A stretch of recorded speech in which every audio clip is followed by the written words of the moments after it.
And so within me, there was like this alarm in my spirit. And I was like, God, something is wrong here. And I began to ask the Holy Spirit, who is this person? What is their name? And the Lord gave me a name.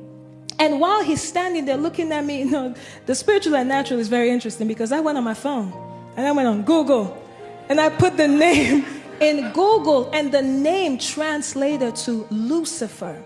That it was another name for Lucifer. The moment I saw the name, next thing I know, he was in front of me. I was in bed. He was in front of me, grabbed me by the legs, and that was one of the scariest moments in my life.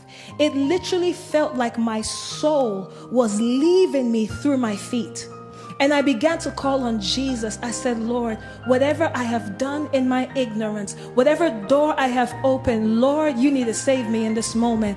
Then this other angel appears and strikes his hand, and he was gone. And then I asked the Lord, I said, God, if this came from that person when he prayed for me, the same thing that hit the Lucifer's hand, then let it strike that man's head. Let him have a headache so bad that he would even say that I feel like I'm about to die, but he's not going to die. We don't want to kill nobody. But I said, God, give this to me as a sign. You know what happened the next day? I called my mom and I shared everything with her. And she was like, Stephanie, that is so interesting. Because I just got off the phone with him, and he said he has a headache so bad that he feels like he's about to die. Why am I sharing this with you, family?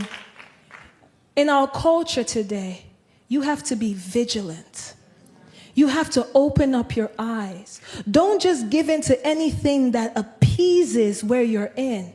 Because you miss your grandmother, because you miss your father, don't just give in and say, you know what, let me just go to a medium. Let me hear from them one more time, because you're not hearing from your grandfather. You're not hearing from your mother. You're hearing from a demon disguising himself so that he can bait you in.